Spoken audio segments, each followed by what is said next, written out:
이 논란이 커진 건 3년 전 아동 성폭행범 조두순이 감옥에서 나왔을 때부터였습니다. 피해자 가족이 오히려 다른 지역으로 이사했고 불안해서 못 살겠다는 주민 항의가 이어졌습니다. 이후에도 성범죄자들이 출소할 때마다 해당 지역 주민들은 대책을 마련해달라고 요구해왔습니다.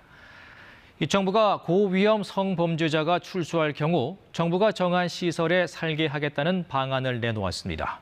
이 성폭행 전과자에 의해 살해된 소녀의 이름을 따 만든 미국의 제시카법을 우리식으로 바꿔 법을 만들겠다는 건데요. 먼저 김지숙 기자의 보도부터 보시겠습니다. 미국 워싱턴주의 맥닐 섬. 복역을 마쳤지만 재범 위험이 있는 성범죄자들이 사는 특별 구금센터가 있는 곳입니다. 1989년 발생한 아동 성폭력 범죄자의 재범 사건 후 만든 시설입니다. 우리나라에도 맥릴섬 같은 곳을 만드는 방안이 추진됩니다. 법무부는 고위험 성범죄자 거주지 제한법을 오는 26일 입법 예고한다고 밝혔습니다. 재범 우려가 높은 성범죄자는 정부가 지정한 시설에 살도록 거주지를 제한하겠다는 겁니다.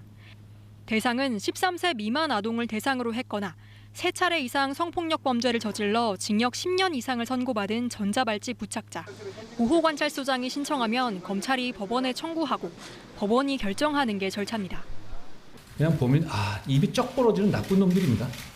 그리고 이 사람들이 과연 구치소에서 한 10년, 15년 있었다고 해서 달라질까에 대해서 굉장히 우려가 되는 사람들인 것이죠.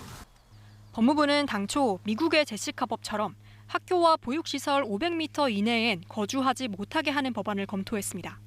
하지만 인구 밀집도가 높은 서울 등에선 이런 기준으론 살 수 있는 곳이 없다는 지적이 나오자 거주지를 지정하는 한국형 제시카법을 택한 겁니다. 성범죄자 거주시설을 만들 경우엔 인근 지역에 강한 반발이 예상되는데 법무부는 오랫동안 충분하게 논의하겠다고 밝혔습니다. 같이 한번 생각해 봐 주십시오. 우리의 선택지는 현행대로 방치하는 것과 여기에 대해서 대책을 마련하는 것, 이 두 가지 중에 하나일 겁니다. 법무부는 고위험 성범죄자에게 성충동 약물 치료를 의무화하는 법도 함께 입법 예고하기로 했습니다. KBS 뉴스 김지숙입니다.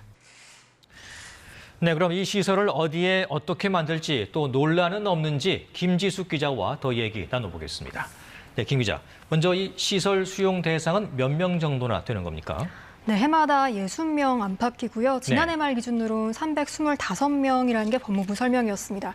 이 거주지 제한은 형벌이 아니라 보완 처분입니다. 그래서 소급도 가능하기 때문에 이 조두순 같이 이미 출소한 사람들도 포함된 숫자입니다. 그렇군요. 가장 궁금한 게 이제 이 시설을 어디에 어떻게 만드느냐 하는 거 아니겠습니까? 그렇습니다. 한동훈 법무부 장관은 그것부터 물으면 논의 자체가 안 된다고 선을 그었는데요. 그만큼 민감한 문제라는 겁니다. 일단은 현재 있는 국가시설을 재활용하거나 지자체와 논의해서 새로 지정할 수도 있다 정도로만 언급했습니다. 예. 장소뿐만이 아니고 여러 다른 논란이 더 있을 것 같아요. 네, 그래서 오늘 브리핑에서도 이 제도의 부작용에 질문이 집중됐습니다. 핵심은 위헌 논란인데요. 아무리 성범죄자라고 해도 거주 이전의 자유는 기본권이 아니라는 내용입니다. 전문가의 지적 한번 들어보시겠습니다. 네. 가족들도 불필요하게 거주 제한의 효과를 받을 수 있다는 점에서 사실상 연자제의 효과를 가져올 수 있다는. 또 성범죄자 시설에 수용이 됐다고 하면 이 사람들이 과연 사회에 복귀가 되겠느냐, 누가 이 사람들에게 일자리를 주겠냐, 오히려 재활 기회를 박탈하는 게 아니냐 이런 지적도 있습니다. 네, 이런 논란이 있지만 정부는 추진하겠다는 입장이잖아요. 그렇습니다. 뭔가 대책이 필요한 상황이긴 하거든요.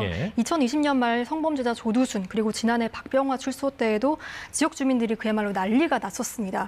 이런 게 계속 반복되게 할 수는 없지 않냐는 의도입니다. 실제로 법이 만들어지고 또 시행될 가능성은 어느 정도로 봐야 될까요? 일단은 논의 과정을 좀 봐야 될 것 같습니다. 한국형 제시카법이라지만 성범죄자들을 한 곳에 몰아넣는다면 오히려 조두순 때와 비교도 못할 정도로 반발이 터져 나올 수도 있습니다. 우리나라에선 특히 선거 때 이런 논의들이 유야무야 되는 경우가 많았거든요. 법무부가 입법 예고는 했지만 결국 법안이 국회를 통과해야 하는 것이기 때문에 오늘 법무부가 발표한 대로 실제로 시행될지는 한번 지켜봐야 되겠습니다. 네, 김지숙 기자 잘 들었습니다.